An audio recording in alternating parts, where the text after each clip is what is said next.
Before I get started, I want to give all glory, honor, and praise to Yahweh Bahashem, Yahweh Shai Bahashem Rukar HaKodash. Double honors to the apostles and elders at GMS. Peace, honor, and respect to you brothers that's out there laboring, edifying, ready dividing the word in truth and sincerity. And shalom to you believers out there, the Akim wa Akwathium. And yeah, right now in this lesson, I really want to go into, basically everybody outside of the elect of Israel will be destroyed. Okay, like the scriptures say, many are called, but few are chosen. Okay, now it's going to be, certain Israelites that's going to get this message, and it might even resonate. They might start teaching, they might do things, but ultimately it's going to be based upon, are you the elect or not? And when you go into 2 Corinthians, the 4th chapter, okay, verse 3, what do it say? But if our gospel, which when you go into that word gospel, it means good news, all right? Good news for who? The Israelites, because we have the kingdom of heaven coming to us, all right? All right. But if our gospel be hid, it is hid to them that are lost, all right? Now, when you go into the blue letter, and let's get that word lost.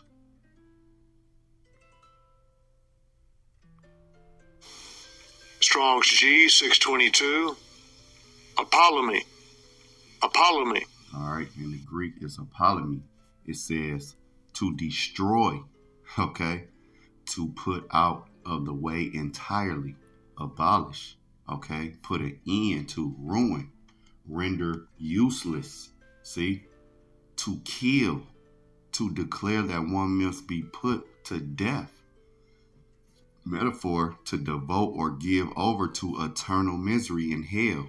All right, and we already know that there's no such thing as a place where you're going to burn for eternity.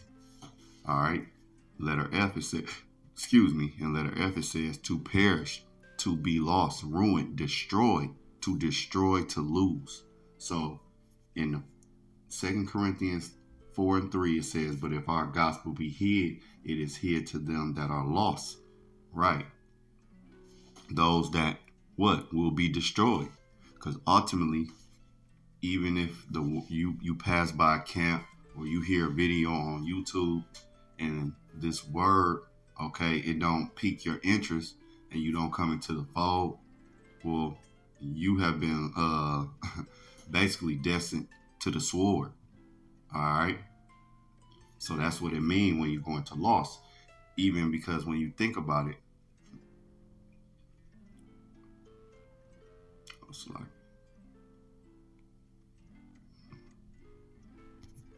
my fault, I'm not used to this one. When you go to Psalms, all right, everybody that came into the fold, even though the scriptures say many are called, few are chosen, at least you have a chance, okay?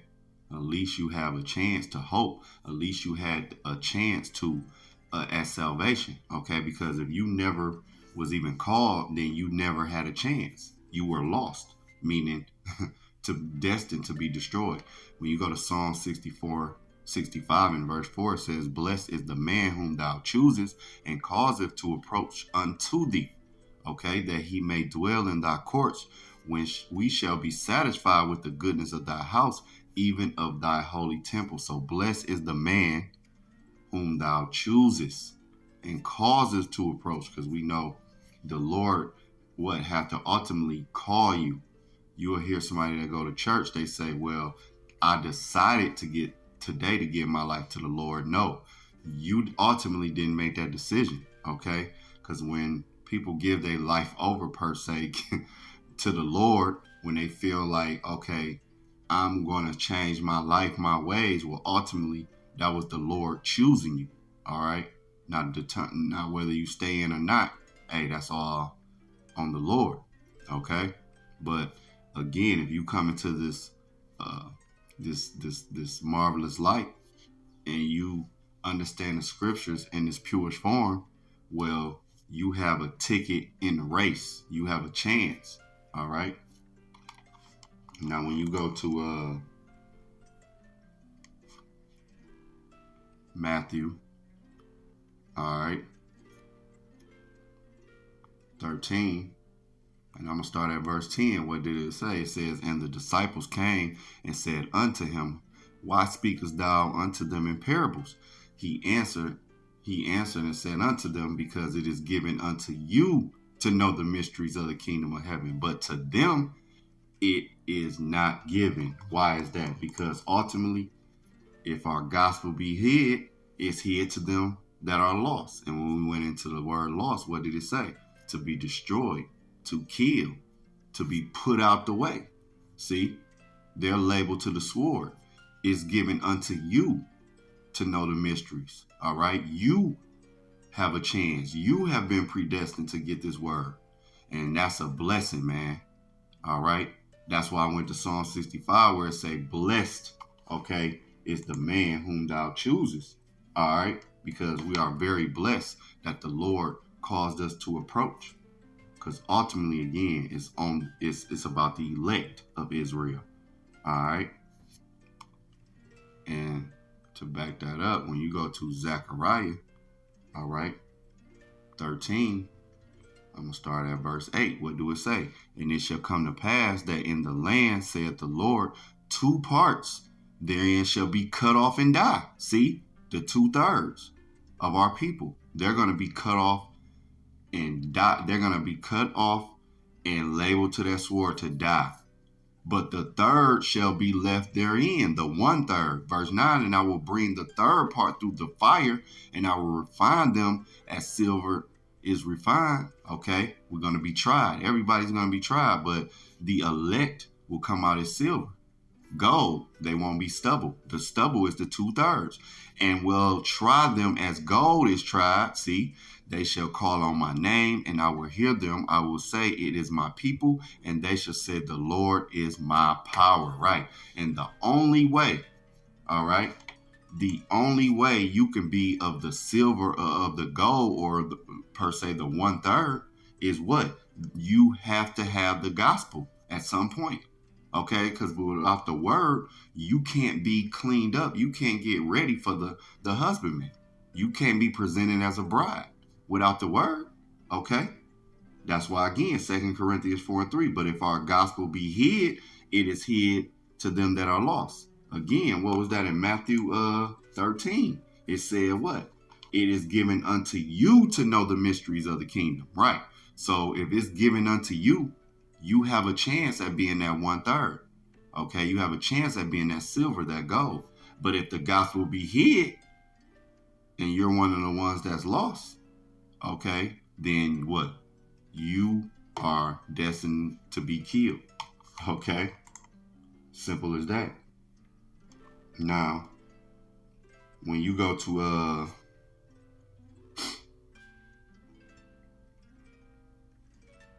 Revelation 7, starting at verse 3, it says what? And after these things, I saw 4 angels standing on the 4 corners of the earth, holding the 4 winds of the earth, that the wind should not blow on the earth, nor on the sea, nor on any tree. And I saw another angel ascending from the east, having the seal of the living power, and he cried with a loud voice to the 4 angels to whom it was given to hurt the earth and the sea, saying, hurt not the earth, neither the sea nor the trees, till we have sealed the servants of Yahweh in their foreheads. Right.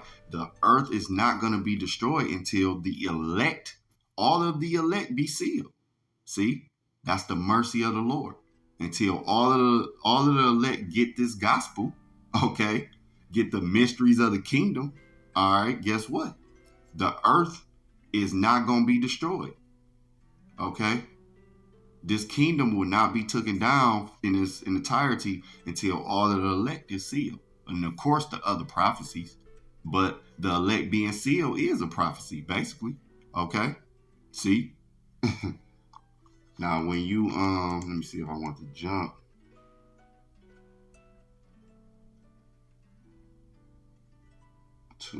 Bear with me 1 second. No.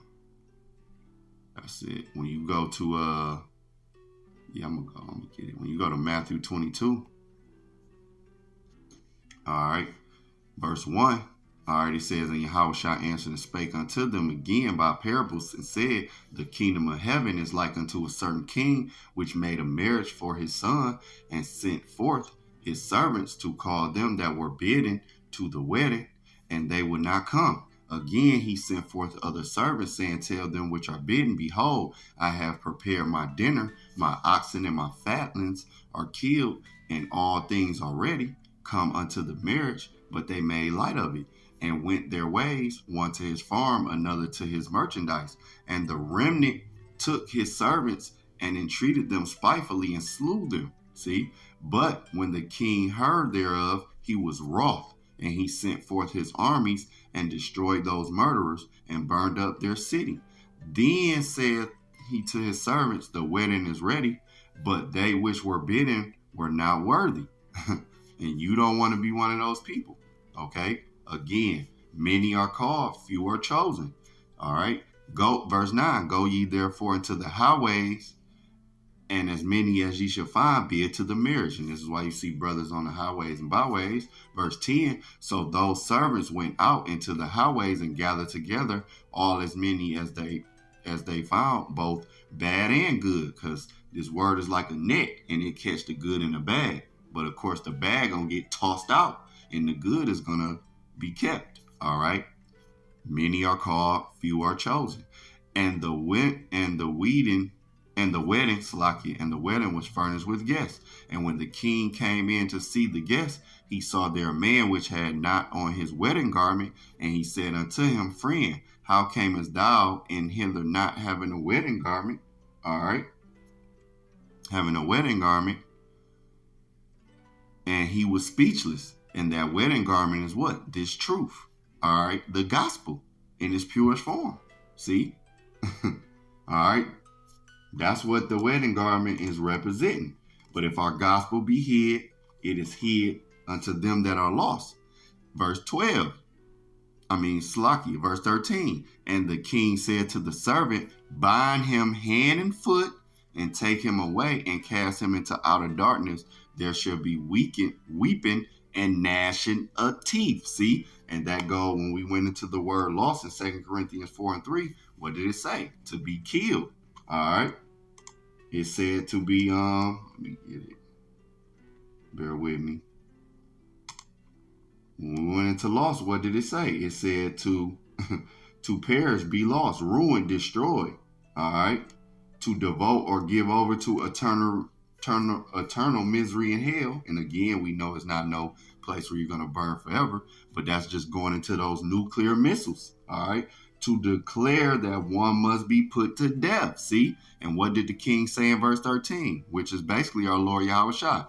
Bind him hand and foot, take him away, and cast him into outer darkness. There shall be weeping and gnashing of teeth. Why? Because he didn't have the truth. He didn't have this gospel, which was the wedding garment. All right. Verse 14. For many are called, but few are chosen. See? Many are called, but few are chosen. When you go back to Revelation 7, all right, and you see 144,000, all right, those are the ones that had the gospel, right? And they were chosen. And it goes through 12,000 of each tribe. Now, when you jump down to verse 9, what do it say? A multitude, the title say, a multitude from the tribulation. See? After this I beheld, and lo, a great multitude which no man could number, of all nations and kindreds and people and tongues, stood before the throne and before the Lamb, clothed with white robes and palms in their hands. This is the great multitude of the elect, of the 1/3, okay, that had the gospel. The gospel wasn't hid to them, and they had the mysteries of the kingdom, and they continue in the faith. Why? Because they were the elect. So the Lord put the spirit on them to endure to the end. All right. And that great multitude is all Israelites. Okay. Because you're going to have Israelites that look like Chinese, Japanese, Hamites, Arabs, all types of people. We were scattered everywhere. See, according to what? Deuteronomy 28. That was one of the curses for us to be scattered amongst all nations. So when this great multitude, okay, of all nations were the elect of Israel whom looked like other nations. It wasn't just your typical black, your African American black person. Okay, you're gonna have Israelites that look like white people. Okay, that's who the great multitude is referring to. Now, when you go again, it's all about the elect. When you go to Isaiah 26,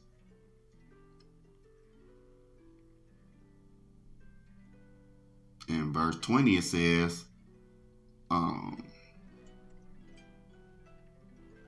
no, Salaki, I didn't want to get that. I jumped the gun. Let's go to Revelation. Now, when you go to Revelation 20, wait, why are they doing it? Now, when you go to Revelation 20, verse 4, it says what? It says, and I saw the thrones, and they that sat upon them, and judgment was given unto them.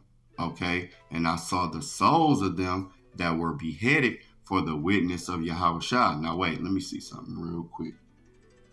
Just bear with me 1 second, because I think.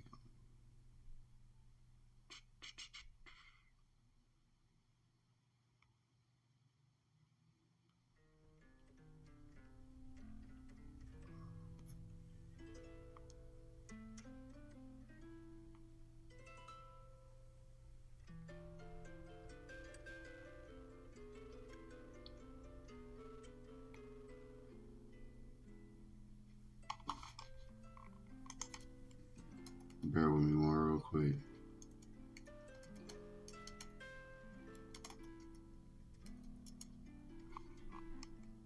There's one more point I want to get.